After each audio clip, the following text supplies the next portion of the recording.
In a small village, there lived a poor blind man who always sat by the road near the village stream. Everyone called him Arer, the village beggar, and people saw him there every day. When villagers walked past him, they dropped money in his bowl. Many were kind to him, and some even gave him food.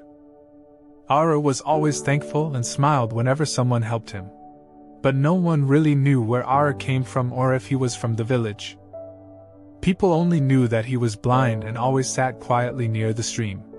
One evening, a girl named Somto was walking home from the stream with her water pot. She saw Arer lying down beside the bushes, sleeping. She noticed his money bowl beside him and saw some coins in it. Somto looked around to make sure no one was watching. Then she tiptoed toward him, careful not to make a sound. She quietly grabbed the bowl of money and tried to sneak away. But right at that moment, Arer vanished into thin air. Somto froze, her heart racing in fear. She started shaking and begged out loud, "Please come back! I didn't mean it." But Arer never came back. He was gone, like magic. Scared and confused, Somto threw the money down and ran away as fast as she could. She rushed into her house, locked the door, and hid in her room. She sat on her bed, her heart still beating fast, thinking about what just happened. While sitting there, her legs started to itch badly. She scratched and scratched, but the itching only got worse. She grabbed some ointment and rubbed it on her legs to feel better. After a while, the itch faded, and she went to bed still thinking about Arer. Later that night, Somto woke up and screamed loudly. Her legs had changed. They looked like goat legs. Her father, Matsi Chukwuka, ran into her room after hearing her scream. He stared at her legs and couldn't believe what he was seeing. Shocked, he asked, "What happened to your legs?" Scared, Somto lied and told him a made-up story. She said Arer asked her for money, and she refused to give it to him. She said he got angry, cursed her, and then disappeared.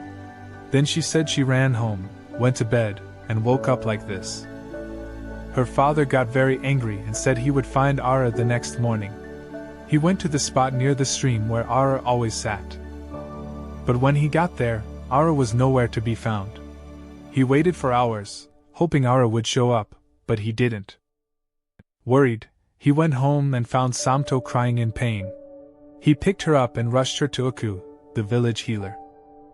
Uku tried all kinds of herbs and prayers, but nothing worked. He said they needed to go to a more powerful healer near the mountain. They went to the mountain healer's hut, but she couldn't help either. Matsi Chukwuka kept trying other healers, but no one could fix Somto's goat legs. Soon, the whole village found out and came to see her legs with their own eyes. People were scared and whispered, saying Arer had cursed her. Somto stayed in bed, in pain, while her dad visited the village seer. The seer told him that Arer wasn't just a beggar, he had a special mission. She said Somto made him angry by trying to steal from him. She warned that if nothing was done soon, Somto would fully turn into a goat. The only way to stop it, the seer said, was for Somto to complete Arer's mission. But the seer didn't say what the mission was. Somto had to figure it out herself. When Matsi Chukwuka got home, he told Somto to tell the truth, or he would disown her. Afraid, Somto finally told him the truth about stealing from Arer. He was shocked and couldn't believe his daughter would steal from a poor blind man. He remembered that this wasn't the first time she had stolen. Before, someone had come to complain, but Somto's mom ignored it. Now, because of ignoring her bad behavior, they were in serious trouble. Somto, feeling sorry, decided to go sit in Arer's spot by the stream. People walked by, staring and whispering about her strange goat legs. She sat there quietly, feeling sad and ashamed. When it got dark, she went home crying, but she returned the next day. While sitting there again, two girls walked by and laughed at her legs. They made goat sounds and called her names, making her cry. Still, she came back the next day, trying to be brave. When it rained, she ran into a small hut near the stream for shelter. Inside, she saw a sick old woman who looked very weak.